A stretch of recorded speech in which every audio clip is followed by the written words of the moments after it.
Hello mga ka-fam!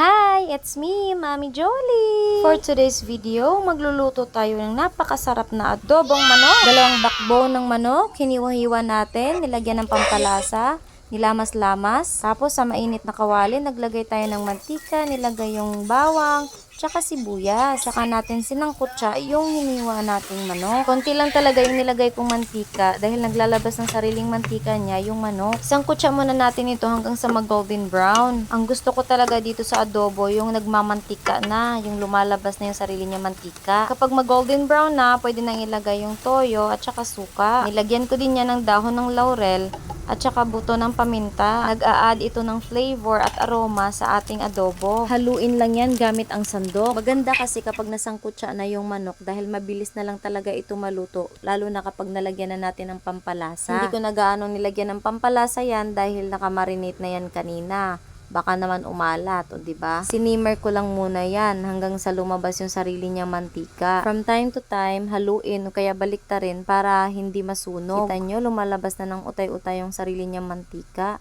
Takam na tuloy ako. Sauce pa lang talaga nito. Ulam na. Panigurado, mapapakanin na naman ako nito. Simple at mabilisang recipe lang ito. May kanya-kanya tayong way ng pagluluto. Depende yan sa available ingredients. Maraming salamat sa panonood. Please follow, share, and comment po. Ingat and God bless mga ka-afam!